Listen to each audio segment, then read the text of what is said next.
Après quelques exercices et ayant compris le fonctionnement, il s'avère qu'elle est assez agréable à utiliser, quoi.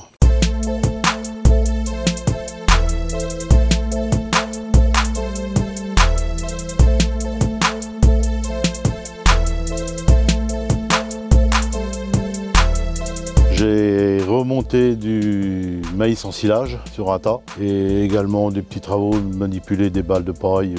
Lors du premier abord sur le tas d'ensilage, j'ai été surpris puisqu'elle a tendance à monter au port. Sachant qu'elle ne fait que 115 chevaux, il s'avère que c'est normal. Et au final, il aurait mieux fallu avoir le modèle 140. Au niveau hydrostatique, avancement, et ben là, elle manque réellement de puissance et conséquent de la vitesse. Je me suis aperçu d'une nette différence de puissance entre la première et la deuxième vitesse pour rentrer dans l'état d'ensilage. Quand on se met en petite vitesse, on rentre beaucoup plus facilement. J'ai eu l'occasion de travailler avec la chargeuse pour charger la mélangeuse. La machine est assez stable, maniable aussi, et avec une bonne visibilité sur les outils et où on va. La visibilité pour la cabine, je la trouve pas mal du tout, excepté l'emplacement du cadran. Il est juste dans le champ de vision de la roue avant droite, ce qui est dommage.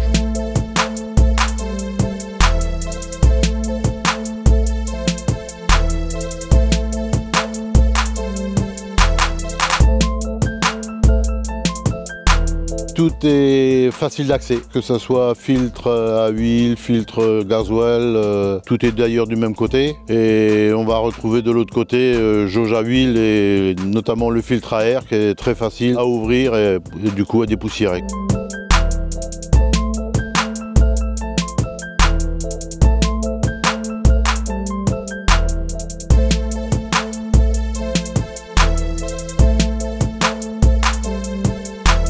Pour ce qu'il en est de la prise en main, au départ, c'est la poignée qui a posé quelques difficultés, quoi. Il faut savoir sur cette machine, il faut avoir la poignée bien au contact de la paume de la main. Sinon, elle se met toujours en sécurité, quoi. Donc après un temps d'adaptation au monolevier pour les histoires de contacteurs, le monolevier est précis et doux.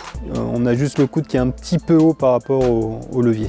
Sur la coudoir, on va retrouver les fonctions de décompression de l'outil, l'électricité pour les électrovannes d'outils, la position flottante et la suspension de flèche qui est très efficace. Le frein à main, la manipulation n'est pas très intuitive. Il faut appuyer sur le bouton de sécurité pour l'engager.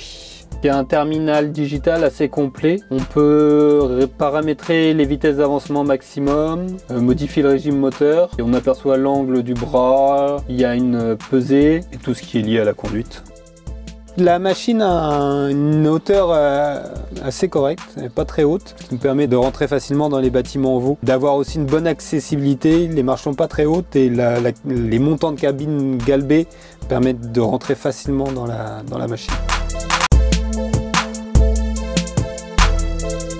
Ce que j'ai trouvé pas très pratique, c'est au niveau de fermeture des portes, c'est qu'une petite poignée qui est près des charnières. Il aurait été plus intéressant d'avoir des barres qui longent tout le carreau pour pouvoir l'attraper plus facilement. Par contre, il y a des systèmes qui permettent d'entrebâiller les portes, qui permettent d'avoir une ventilation et de les laisser entrouvertes même au travail. Et on peut aussi entrebâiller le toit, ce qui est rare sur ces machines-là. Ce qui est appréciable sur cette machine, c'est les rétroviseurs en deux parties. Un rétro est resté réglé pour voir derrière et l'autre rétro est réglé pour voir le pied de la roue. Et il y a aussi un grand rétro intérieur qui permet de reculer sans se retourner. Sur la route, la machine est assez nerveuse. Il faut faire attention quand on part sur des petites routes en descente, ça manquerait vite de stabilité à faire un peu le serpent. Comme toutes les machines hydrostatiques, dès que la route va commencer à monter, on va rouler autour entre 19 et 20 km/h.